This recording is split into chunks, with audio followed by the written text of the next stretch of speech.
যারা বলছে হিংসা হচ্ছে তারা কিন্তু হিংসা থামাচ্ছে না। আমি কালকে বলেছি যদি এগুলো না থামে তাহলে তার প্রতিরোধ প্রতিকার হবে। সেরকম পরিস্থিতি না হোক। বিজেপি সারা ভারতবর্ষে রাজ করছে, প্রত্যেক ইলেকশানে জিততে কাউকে না ধমকানো চমকানো, না কারো গায়ে হাত তোলা, না কারো জিনিসপত্র লুট করা আমরা করি না। 15 বছর মানুষকে যারা অত্যাচার করেছে, আমাদের উপরে যে অত্যাচার খুন খারাপি করেছে, সেই মানুষের মধ্যে কিছু ক্ষোভ আছে, এটা বেরিয়ে গেছে। কোনো হিংসা অত্যাচার চলবে না। গুলি বন্দুকের সংস্কৃতি আমরা বন্ধ করব। আমার মনে হয় এটা নির্বাচন কমিশন এবং পুলিশের দেখার দায়িত্ব, আইন শৃঙ্খলা যেন ঠিক থাকে। যিনি পুলিশ মন্ত্রী তিনি ড্রামা করতে ব্যস্ত, তিনি জীবনে কোনো দিন সফলভাবে কিছু করেননি। গত ইলেকশনে বলেছিলেন 3 দিন আমি ছিলাম না। এবারে কি বলবেন? এখন তো চিরদিনের জন্য চলে যাবেন আপনি, কিন্তু মানুষের জীবনের সুরক্ষা কে দেবে? এই যে গুন্ডাদের নিয়ে এসছেন রাজনীতিতে মমতা ব্যানার্জি, তার ফল সবাইকে ভুগতে হচ্ছে। তৃণমূলের গোষ্ঠীদ্বন্দ্বে বলি ইন্টালি থানা সংলগ্ন এলাকায় কুপিয়ে খুন করার অভিযোগ। যত গুন্ডা বদমাস অ্যান্টি সোশ্যাল সব টিএমসির মধ্যে আছে।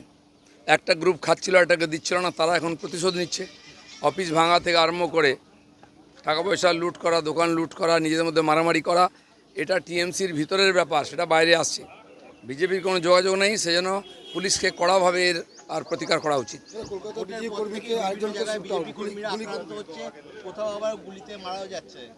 এই সব বন্ধ করতে হবে। আর যতক্ষণ না আমাদের সরকার শপথ নিচ্ছে, আমাদের কিছু করার নেই। পুলিশ প্রশাসন আছে এবং নির্বাচন কমিশন আছে, তাদের দেখা উচিত যেন গণ্ডগোল না হয়। না, কিছু জায়গা এবং কিছু লোক আছে, তারা সব ব্যাপারে সুযোগ নেয়, উৎপাত করে, ভয় দেখায়, এবং তারা আবার বিজেপিতে ঢোকার চেষ্টা করছে। আমরা টাইট করে দরজা বন্ধ করেছি। আর আমি বলে দিচ্ছি আমাদের কর্মীদের, এইসব লোকের সঙ্গে সম্পর্ক রাখবেন না। কোনো নেতা যেন এই অ্যান্টি সোশ্যালদের পার্টিতে এন্ট্রি না দেয়, তাহলে তার উপরেই হিসাব হবে। গতবারে অনেক ঢুকেছিল, এবারে যেন না ঢোকানোর চেষ্টা করেন কেউ। আমরা কিন্তু কড়া নজর রেখেছি। প্রশাসন আছে, প্রশাসন বলে কিছু ছিল? পুলিশের বন্ধুরা খোলা হাত পেয়েছেন, আপনাদের হাত কেউ বেঁধে রাখেনি। আপনারা কিন্তু এদের হাত আটকান, নাহলে কিন্তু ঘটনা উল্টো দিকে চলে যাবে। চলুন।